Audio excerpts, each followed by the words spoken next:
25th, 2024, 6 p.m. Anamosa Library and Learning Center. 1.0 roll call. Schomburg, Here.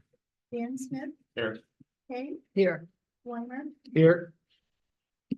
4 council members present in chambers. 2.0 Pledge of Allegiance. I pledge allegiance to the flag of the United States of America and to the republic for which it stands, one nation, under God, indivisible, with liberty and justice for all.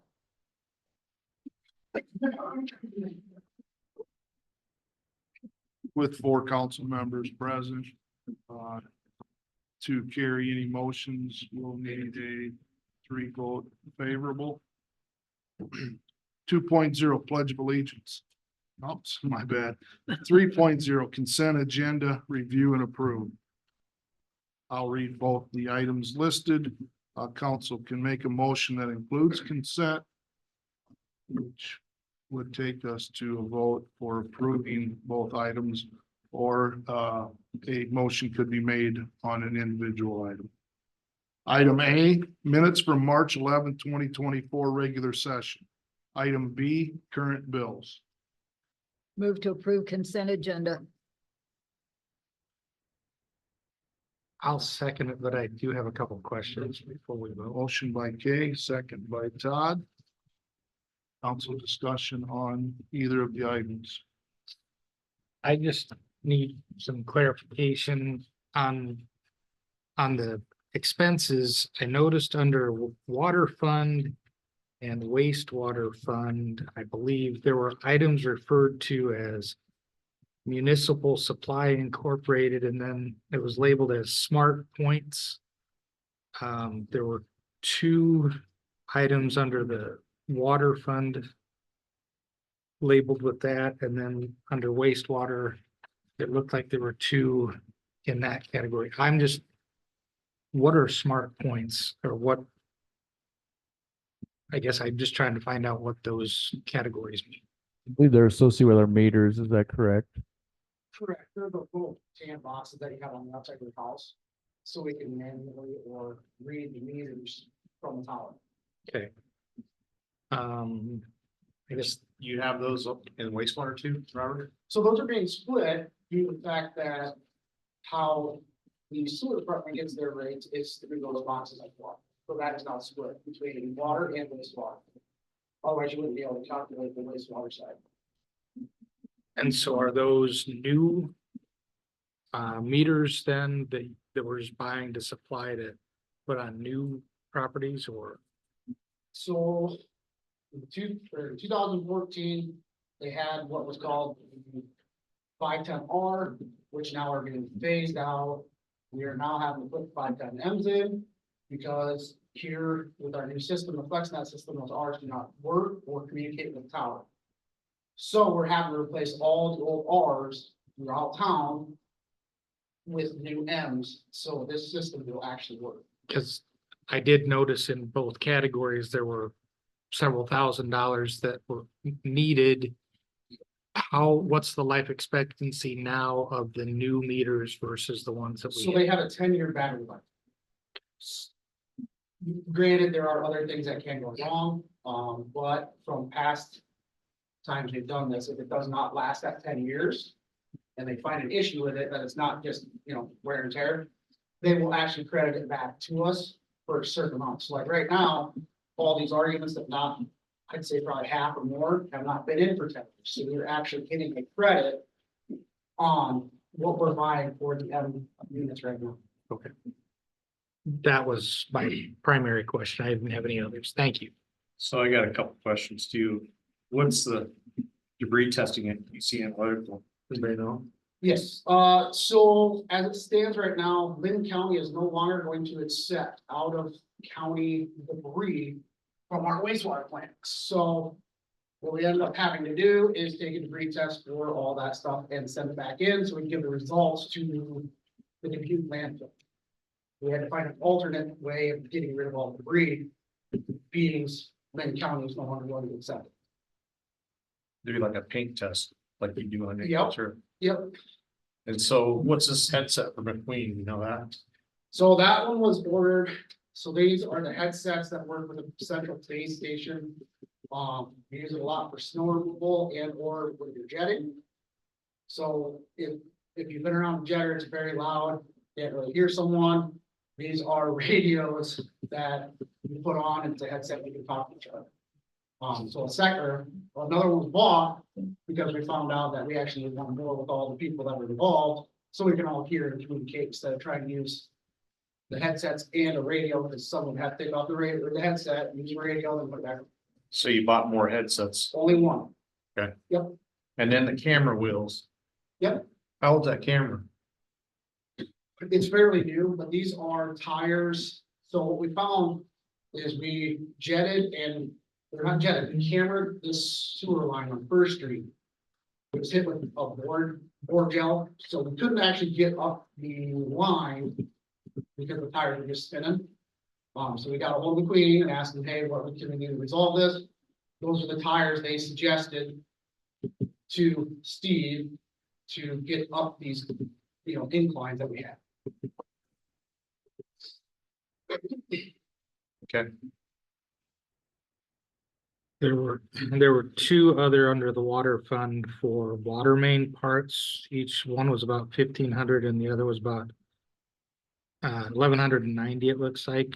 Do we know what those were for? I mean, I know of water main, but Yep, so right now, we are still trying to get our supplies up.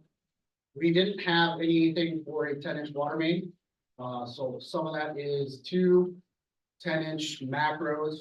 If we had to replace any part of the water main. Also, another one is 2 sweeps. For hydrants or whatever you have it, if you need to lower or raise, a sweep is much easier to do. And then we also bought some valve box tops, extensions, and lids. so these are, so we have them on hand if we need to fix. Correct. How much inventory do we try to keep on hand? So the macros, try to at least keep 2. And like I said, we didn't have any for 10-inch. So we're slowly getting things, but it's not all at once. We've been doing this for the last 3 years. Valve box tops, we try to keep at least 6 or so on hand. Lids, we try to keep at least 10. As we know, if they're sticking up in the road and the plow comes by, they disappear. We've also had them stolen out of the valve boxes, and they just disappear that way. So we try to keep decent inventory of the smaller stuff, the stuff like Band-Aids and macros and stuff like that. We try to keep that to a minimum, especially for the bigger sizes. We don't typically find ourselves using them. But for our 2-inch, 3-inch, 4, 6, 8, we tend to have a few more of those because we're typically fixing those types of mains And more than our big. I don't mean to overstate the obvious, but I'm guessing you want those on hand because when you need to replace them, you need them today, not tomorrow when it's gonna come in on the truck. Typically, yes, because typically when we use any of that stuff, it's usually an emergency situation. Okay. Where we can't have someone run into Shinberg for an hour up, an hour back. We like to keep it on hand so we can get it done, get it fixed, and get the residents back to have water. Okay. Thank you. how many water mains have you broke this year? You know? Say that again. How many water main breaks did you fix this year? 4 or 5 Since January 1 or since the winter. I'm hoping we're not gonna have any more. But a lot of that's been 2s, 4s, and 6s. Okay.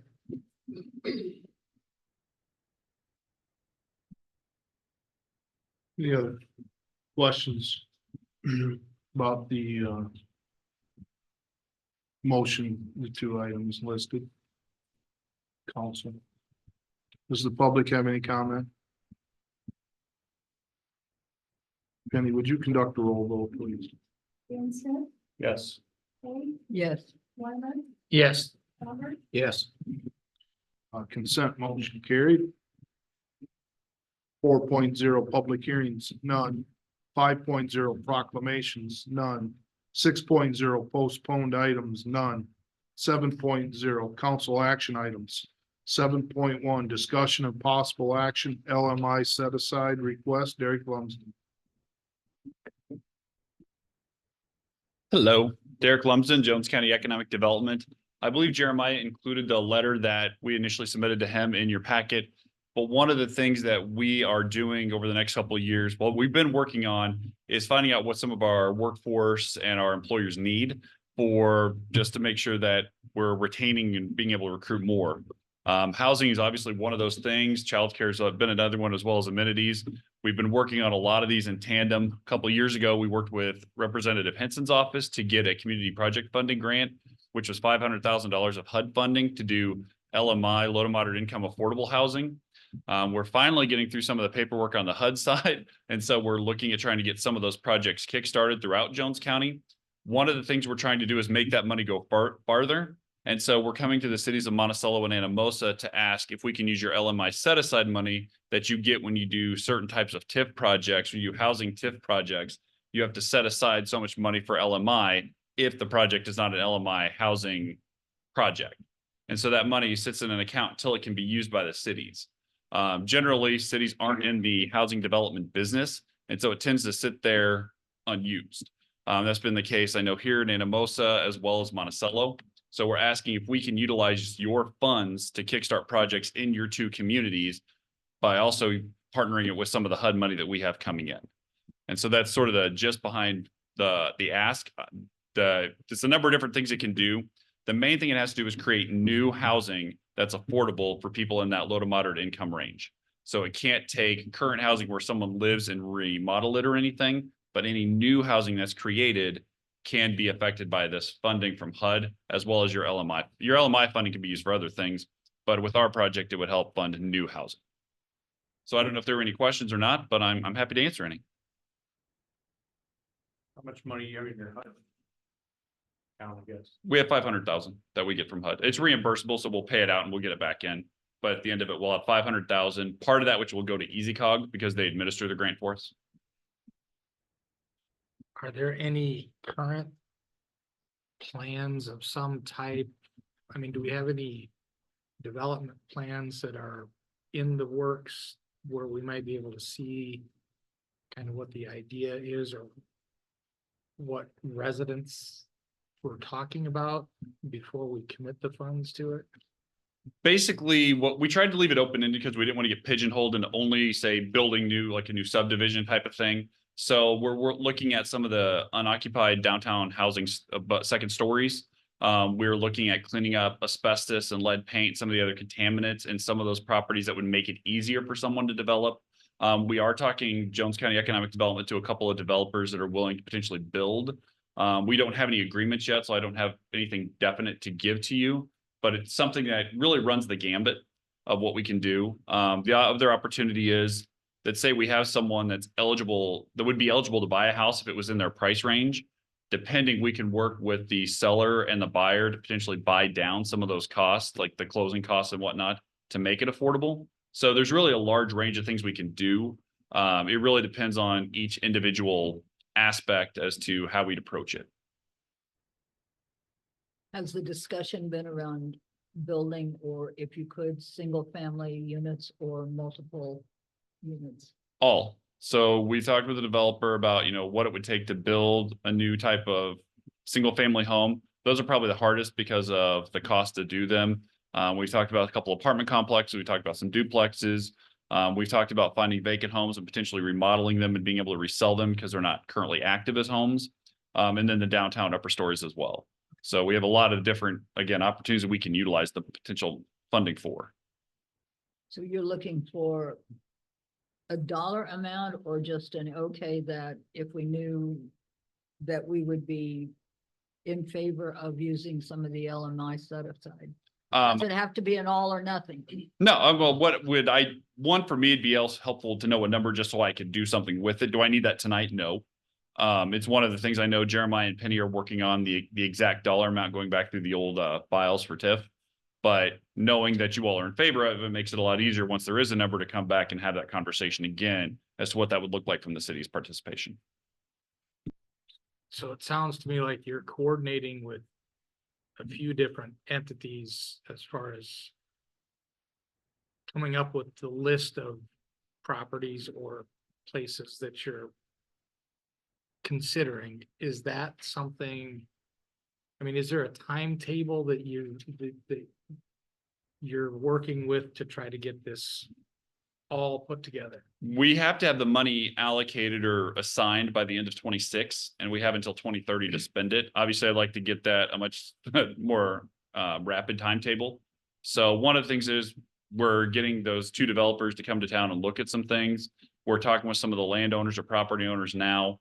We had to wait until HUD officially signed the agreement, which they didn't do until January. So, we got it 21 and it's January 24.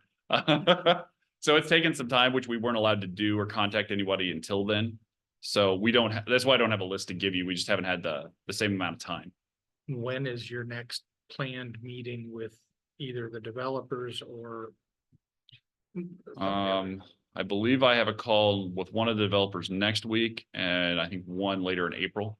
They're finishing up some winter projects and they're hoping to have some free time to potentially come down.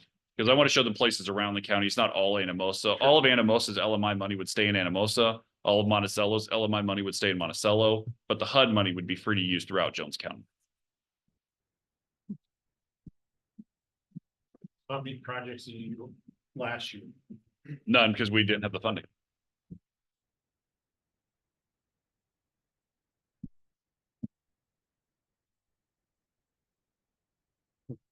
Speaking with Jeremiah, the dollar amount that could be available has not been nailed down yet at this time.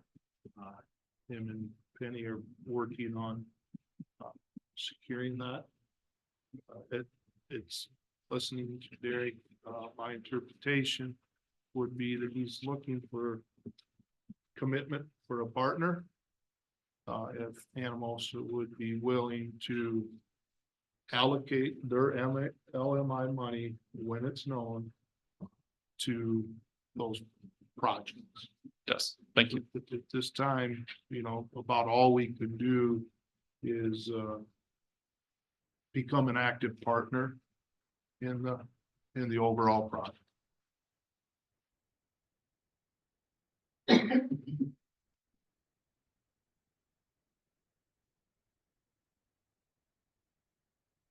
I guess I would like to, if the council is looking to move forward with that, I would like a motion and take it to vote. Along the lines of, we would be in favor of pursuing this, but with no commitment this evening for a dollar a month. I'll make that motion. That I guess I would like to make the motion that we keep this opportunity open for further discussion, but that we move to continue the discussion, I guess. I'll second. And does it have to be, if there's, I don't know, 100,000 in LMI money, could we give 50,000 to this project and do Sure. 50,000? Okay, Yeah, it's your money to spend as long as it's on LMI housing. It doesn't really Okay. matter if it's through us or through another entity. okay, perfect. Thank you. The motion by Todd, second by Dan. Any other council discussion? Public comment? Penny, please. Kane, Yes, Wyman, Yes. Albert, Yes. Dan Smith, Yes. Thank you. Motion to approve, carried. Thank Thanks. you. Derek. 7.2, project status update, HR Green.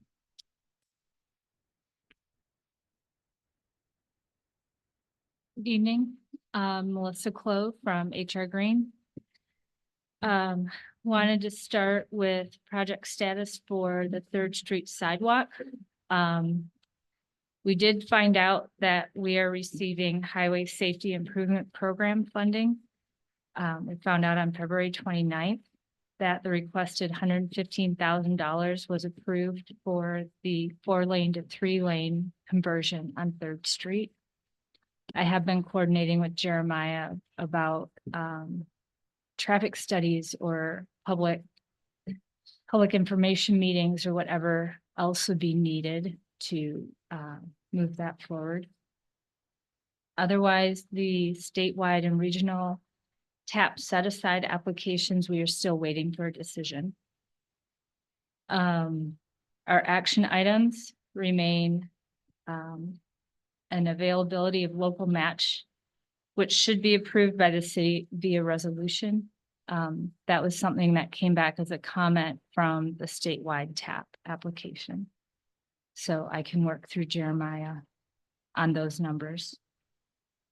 There's also, depending on the funding that we get, there's potential for staging construction to achieve the desired connectivity. If we get less than what we've asked for, and we can work through that at that time. So I don't have any understanding from the state what they're thinking at this point. So I've asked questions and that's all we've heard. We do have 2 other grant applications that we could potentially apply for: the speed feedback signs program and also the federal highway bike and pedestrian program, which would be a potential grant to pay for planning and design for the 3rd Street sidewalk. So I'm going to attend a webinar in a few weeks to learn more about that. The sidewalk program, that's on hold until further direction from the city. Cedar and Huber reconstruction, that is also on hold, likely until the alley sewer project is complete. Well, 7 siting study, waiting for direction from city staff. They were gonna have a few discussions with property owners about that. Water treatment plant disinfection. I asked for more information about the status of that construction. The construction installation of the permanent bleach system will be complete in May 2024. So it is still under construction. The sewer and the alley between Ford and North Huber. Action items: city staff to obtain signatures on updated acquisition easement documents, provide payment to property owners, and who have provided signature and coordinate with the city. The attorney will then pursue eminent domain as needed. I was told that city council could approve the initiation of eminent domain process at the April 8th council meeting. It is possible that construction on this project could begin this summer or fall. City GIS, that continues as needed. We did have coordination with Penny for some recent work that's been done. Then lastly, the Dillon Military Bridge Project. HR Green provided a proposal on Friday to the city manager for consideration to provide secure, safe inspection of the Dillon Military Bridge to determine if rehabilitation is possible or if relocation to the bank adjacent to the river is possible as another solution for preservation. And at that point, it would be used as part of the future trail network. Are there any questions? I feel like there's a lot I threw out there. Council, any questions, comments? Well, thanks, Melissa, for being present here this evening to give that update. Thank you. 7.3, resolution 2024-18, setting the public hearing on the proposed annual budget for fiscal year 25. So the resolution here, under the new requirements from the state of Iowa, now that we've had this public hearing tonight, we are now able to set this next hearing. We had to wait for that hearing to take place before we could do this. So this is simply setting the date for that public hearing. This will be the same as in previous years to certify the budget. Penny, could you, or Jeremiah, Just state for the record, how long out the motion would have to be for that public hearing. So we have to have that, the public notification has to be out, no less than 10 days and no more than 20 days prior to the date of the hearing. And of course, we need to work with our local newspapers and their, publication deadlines to the best of our ability as well. So is the next council meeting a significant time to do this? Yeah, so what we've done in the past, or what we've done as we talked about during the budget process, some of these dates this year got very close. We had to submit those notifications to the paper and then come for approval at the council, either on the same day or as near as possible to that. And so that's what we've been required to do. So then we should schedule the public hearing for April 8th, 24. That is when this is set for, yes, according to this resolution. Move to approve. Second. Motion by Kay, second by Todd. Council discussion. So that meeting is a regular council meeting as normal. And that, at that time will be when the public can have questions about the budget that we would be talking about that evening. Is that right? Yeah, so again, the public hearing itself is a state requirement for the public to come in. They can make any comments they would like to make about it. The actual budget process during the budget work sessions, that would be the most ideal time for that to occur, simply because, again, according to the state's deadlines, this is for informational purposes to get out to the public, to let them see it.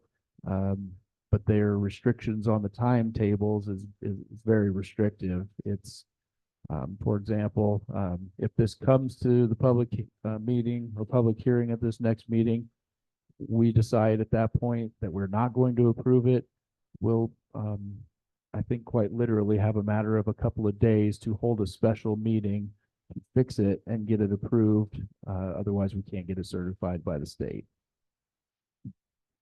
And just so I'm clear, the work sessions that we had in January, February, those were all public noticed as required. Yes.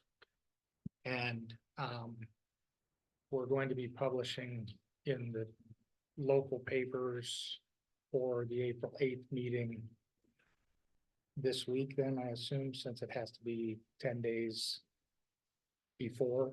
Yes. So those notices will go out in this week's paper, and so will they run this week as well as next week then? Or just one? Just 1 week. Yeah. That's all I had for questions. Any other questions for council? Public comment? Benny? Wyman, Yes. Robert, Yes. Dan Smith, Yes. Kay, Yes. Motion to approve, public hearing carried. 7.4, resolution 2024-19. Approving the hiring and wages of part-time seasonal employees for the Parks and Recreation Department for the 2024 summer season. Move to approve. I'll second. Motion by Kay, second by Dana. Council discussion. Public comment. Benny? Robert, Yes. Dan, Yes. Kay, Yes. Wyman, Yes. Motion to approve carried. 7.5, review and approve Planning and Zoning Commission recommendation to waiver of plating requirements. I hope that my memo captures all of this. Essentially, these plats of survey were submitted. They were essentially the property owner, the proprietor, would like to split the parcel. This is outside of the city limits of Anamosa, but due to the ordinance requirements, they still have to go through the process of planning and zoning and approved by council. Planning and zoning did have a meeting. They reviewed this, recommended to proceed with the waiver of the preliminary and final plats of this particular parcel. The map that's included in here is showing lot 13, that they would like to split into these 3 separate lots. Any questions? This is property out on the Ridge Road going to Stone City. Yes, correct.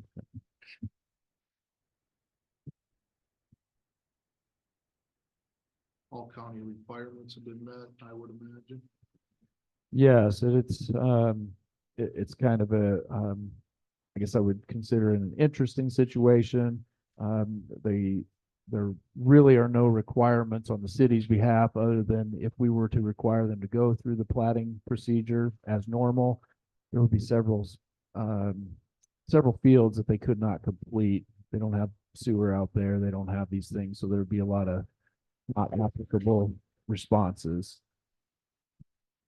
So there's not any impact to city services or city fire and city The only police. The only thing that was discussed during planning and zoning, which is a normal part of that process, is the potential for future. So, which this case to me seems somewhat odd, considering there's a park in between that and here. But potentially, if the city were to annex or grow in that direction, that certainly could come into play and would be a factor. But planning and zoning has done all of their work. They have, and that portion was brought up and discussed as well.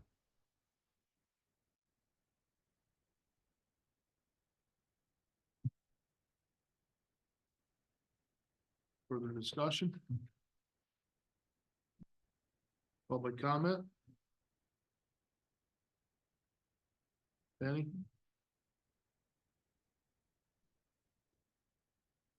Oh, I'll make a motion. to I'm approve. sorry, looked at the wrong item. Second, Motion by Dan, second by Todd. Al Penny, would you conduct roll call? Dan, Yes. Kate, Yes. yes. Yes. Motion to approve carried. See how easy that is. 7.6, review and approve consent agenda pay request totaling $2,489.93. Again, I will read the items listed below. Council can make a motion that includes consent, which would bring all the items under one vote, or council can make a motion of any singular or combination. Item A from HR Green in the amount of $1,220 for the Ford Huber Sanitary Sewer Replacement Project. Item B from HR Green in the amount of $500 for the Water Treatment Plant Disinfection System CPS project. Item C from HR Green in the amount of $136 for the Third Street Sidewalk Extension Project. Item D from HR Green in the amount of $262.82 for the Northlands West Subdivision Civil Plan Review. Item E from HR Green in the amount of $371.11 for professional services through March 15th, 2024. Move to approve consent agenda. Second, Motion by Brooke, second by Todd. Council discussion on any of the items. Where's the Northlands West subdivision? So that is the, I was going to describe it as being west of the east, but I guess that's a good Oh, I just description. watched the sun come up over the Pacific, so. Yes. I'm good with that. Everything when you're traveling north on the new Old Dubuque Road extension, Okay. pretty much everything towards the west. Oh, okay. Perfect. Past, Thank you. past the dental office. Okay.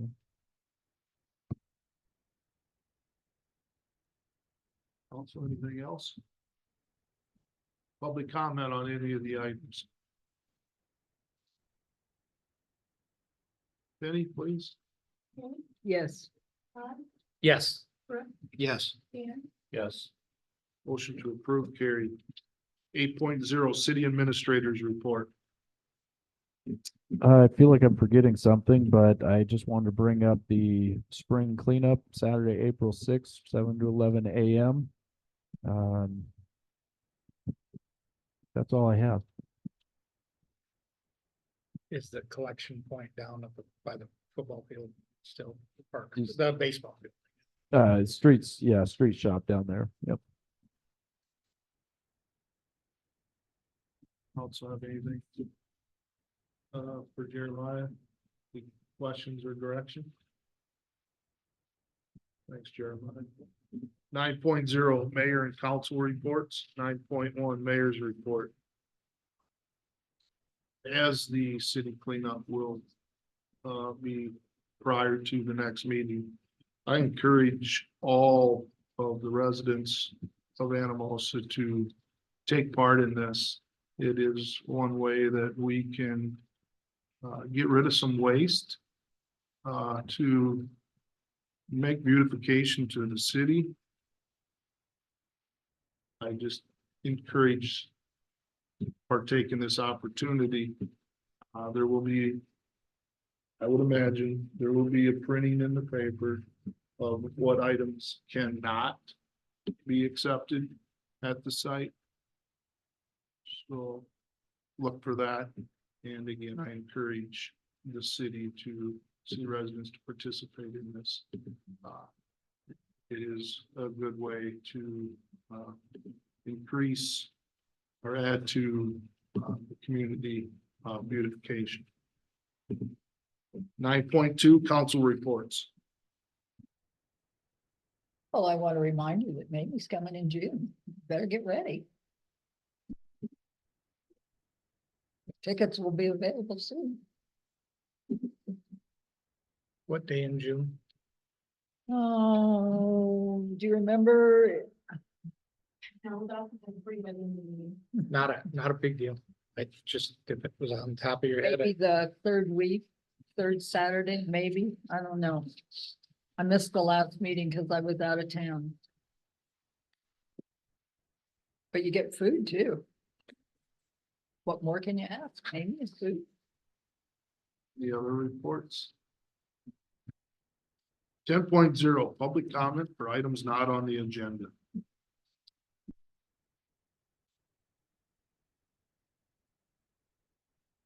11.0 adjournment. This evening's meeting is adjourned. Thanks everyone for taking time off to attend. June 9th. June 9th. Well, I Oh, at the American Legion.